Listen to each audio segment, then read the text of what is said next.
Hello and welcome to X Witness a Week. I'm your host, Jonathan. Hope you're doing well today. It's been a minute since we talked. Maybe we should have a coffee and catch up on things and, tell me how you're doing. Put that in the comments. I'll tell you how I'm doing here on camera and we'll have a good time.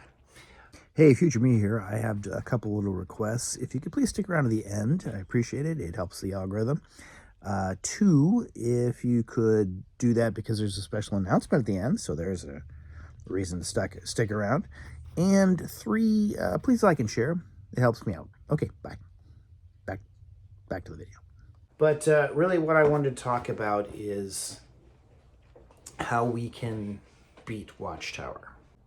I remember when I was younger being terrified that eventually I was going to be disfellowshipped. I didn't know how or for what reason, but I always had this kind of a feeling in the back of my mind that I wasn't good enough to make it in the organization. I don't know if any of you have ever had that feeling that no matter how hard you try, whatever your motivations are, whatever efforts you make, that you're not good enough. You're not strong enough. That, temptation is going to get you, or you are not going to do as good as they expect, and it can really weigh on you and make you feel worthless. It can really have an effect on your mental health. And then when you find yourself in that position to where you're no longer one of Jehovah's Witnesses, what's life got for you? They would always say that the world is a hostile place, that it's full of evil and horrible things. And sometimes, yes, the world can be full of horrible things, but it's also full of good stuff. You just have to find it. You just have to put in the effort to find the good in the world. And part of winning against Watchtower is living a good life, is living a life that you are proud of. And that can be in finding meaning in helping others. Now, do Jehovah's Witnesses help others? They would argue yes. But do they make a real difference in people's lives from day to day? I would argue that they don't. I would argue that the motivation for helping people is selfish. Do witnesses go door to door because they feel like they can save people, that they can save them from the end? Some do. But I think that many do it because that's what's expected of them. That if they don't go door to door or stand by a cart or leave some magazines at a laundromat or whatever, that they're going to be blood guilty. I don't have time to find the clips, but I know that there are videos of different governing body members saying that you have to go out there because there'll be blood on your hands if you don't. And I'm thinking of Anthony Morris specifically, saying that if you don't go out in service, then you're blood guilty. So how do Jehovah's Witnesses help people? Do they help them when there's some sort of a natural disaster or maybe acts of war where people are displaced? Well, if you're a member, they might help you as a member. But to people who aren't members, they don't do anything for them. So when you think about it, being no longer one of Jehovah's Witnesses frees you up to help people, to maybe donate to organizations that help people of all denominations and all faiths and of all ethnic groups, to give them food and housing and different things that they might need. Maybe volunteering your time for humanitarian efforts or feeding the homeless. You might be involved in an organization that digs wells for people in Africa.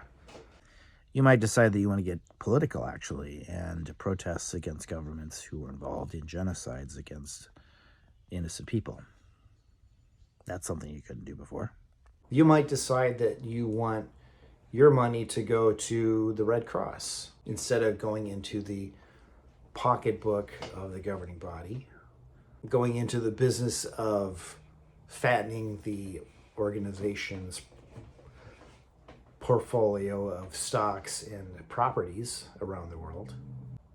Just earlier today, I was looking at jw.org, and I saw that in one of the recent broadcasts, I think it was from this month, that they showed about a dedication of a branch facility in England, I believe it was, and they dedicated the property to Jehovah, and they talked about all the things, the fun time that they had working on this building, and all the work that they put into it, and it felt fulfilling. But I dare say that it probably isn't fulfilling. I think that they are in the moment thinking this is cool to have a share in this work of making this building that's going to be for the kingdom work. But what they're really doing is they are creating a multi-million-dollar facility that the organization is going to use to get loans for more buildings. And once they stop using this, they decide that it's no longer useful, they'll sell it, and they'll make a tidy profit that way. So going back to living a good life and winning against Watchtower that way, they will say that without following the rules and the regulations and the Bible principles that Jehovah's Witnesses, that the governing body puts out, that you don't live a good life. You have no purpose in life. But the fact is, you can find purpose in life completely separate from all that. I was just thinking about when it comes to education. Recently, in the last couple of months, a few months ago, they sort of eased up the regulations, the rules, whatever, the principles about higher education, saying, it's okay to go to school. But for a very long time, it was just frowned upon. People would get in trouble. People would be looked down on for getting higher education. But with that higher education, if they have the potential to do so, they could make a real difference in the world. Perhaps maybe something having to do with climate change or food science or in the medical industry that could figure out ways to prevent diseases. There's all kinds of different ways that people can use their skills, their intelligence, their wisdom, their knowledge to help out the planet at large. A lot better than spending the day, a lot better than spending a few hours on the weekend knocking on some doors or standing by a cart, or maybe striking up a conversation at a bus stop. There's so much potential in people if they're given the opportunity to pursue it. And unfortunately, there's a lot of people in the organization that don't get that opportunity to use their skills and use their life in a way that could be beneficial to a lot of people. That's one way that you can beat Watchtower is if you have the opportunity, go to school. Learn a profession, learn a field that if that's one way that we can beat Watchtower too. If you have the intelligence and you have the means, go to school. Get a professional job that can help people. What's another way that we can beat Watchtower? There's a lot of former witnesses that are pretty ticked off at the things that they see in the organization. They see the injustices. They see women and children being harmed, people being taken advantage of economically. And it can really bring you down. It can really just consume you. But if you find that balance to where it's still something you're concerned about and you're willing to talk about it, because silence is never going to help anything, but not letting it consume you, not letting it be that you're so mad about what's going on with Watchtower that it eats you up on the inside. So maybe you have a YouTube channel and you used to talk about it a lot, and then you don't as much anymore because you want to live your life in a way that is enjoyable and is not solely focused on being an XJW, but being a happy person. So that's kind of what I'm doing. I'm still here, and I still want to post every once in a while, but I don't want it to be my persona that I'm just an XJW, that's all I talk about. Well, I'm happy to talk about it with you. Another way to beat Watchtower is finding fulfillment in things other than being a witness. When you watch the broadcasts and you see parts at the assemblies and the conventions, they make it seem like the be-all, end-all thing that you can do is be a Bethelite, or that you can work in construction and, make kingdom halls and make assembly halls and so on. But that's really just free labor for Watchtower. About all you're really going to get in the end is, ooh, I helped make that. I put some tiles in that roof of that building there. Okay, great. What do you get for that? Nothing. What does Watchtower get for that? Some cash. Some savings from the free labor you gave them. But making kingdom halls and starting Bible studies is not as fulfilling as you think when it's your whole life. When you've spent your whole life doing it and you look back and you're like, I wasted a lot of time. I put a lot of time and energy into a culty religion, and I got nothing to show for it. And another thing, they want you to believe that they're the most moral, just, and upright people there are. There are plenty of people in the world who do the right thing, and they're kind and loving, and they look out for people, and they don't exclude friends and family who leave the religion that they are in. They maintain relationships with them. But some Jehovah's Witnesses do not. In fact, there are people in the world who would not hesitate to go to the police if they knew that someone was harming a child, was abusing a child. But you will find plenty of people in the organization, in the congregations, that won't do that because it'll make Jehovah look bad. His organization will suffer because people can't know that we have that kind of thing going on in the congregations. No. So, too bad for the kids. There are people outside of the organization who will fight to change laws to make it a requirement that elders go to the authorities when they are aware of a crime happening. That it's not just a sin, but it's a crime. But you see these court cases, and you got Watchtower fighting them because they don't want that to happen. They don't want it to be a requirement.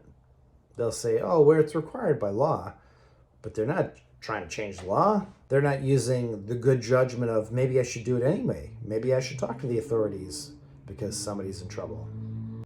So to me, they don't necessarily have the moral high ground. And so the last thing that I wanted to talk about is how to beat Watchtower. Prove them wrong. Do something in life that you're passionate about and enjoy your life, and show them that it's not a horrible cesspool, that you can actually have a good life, you can actually enjoy life, you can have good relationships with people, you can make good friends, and at the end of the day, you can go to bed and feel good about yourself and not feel guilted or not feel shamed because you're no longer one of Jehovah's Witnesses. Which leads me to the thing at the end I was talking about. Something that I'm passionate about, I've discovered, is writing stories. So if you're not aware, I have a channel called Telltellers Universe, and I write little stories, and I narrate them and sometimes animate them. And I also will read other people's stories, and whether it be modern stories or it be something from public domain, older stories. It's a lot of fun, and I hope that you'll come on over and check it out. This Saturday from 11 a.m. to 2 p.m. Eastern Standard Time, so that's the October the 29th. No, not what am I talking about? So that's November the 29th.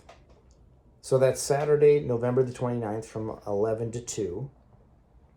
I'm going to be having a live stream on this channel as well as that channel, and also in a couple other places, because I'd like to introduce some larger audiences to my story channel and hope that some people will check it out, click that subscribe button. And I have been doing this for, I don't know, about 9 months maybe, and I'm going for the next step in the evolution of my channel. So you'll have to wait and hear about that on Saturday. So I hope to see you there. And yeah, so there's a link in the description below for that channel information. Please check it out. I would love if you would be part of the live. It's going to be 3 hours. There are going to be some people with me off and on. And I would love to talk to some people and not find that there's like 2 people in chat. So thanks again for listening. I know it's been a while, so I'm glad we could catch up a little bit. And I hope that you have a great day, great holidays if you celebrate. And I will catch you later. Bye for now. Oh, so I'm going to put the actual video from that was posted on the other channel at the end of this video. So here it is. Bye. Something is coming.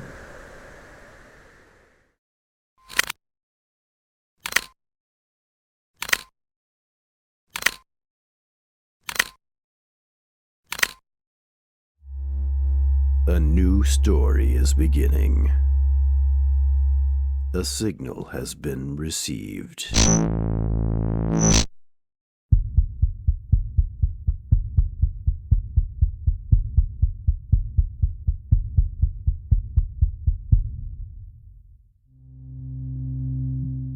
And on November 29th, for 3 hours, everything will be revealed. A new story begins. Join us, November 29th.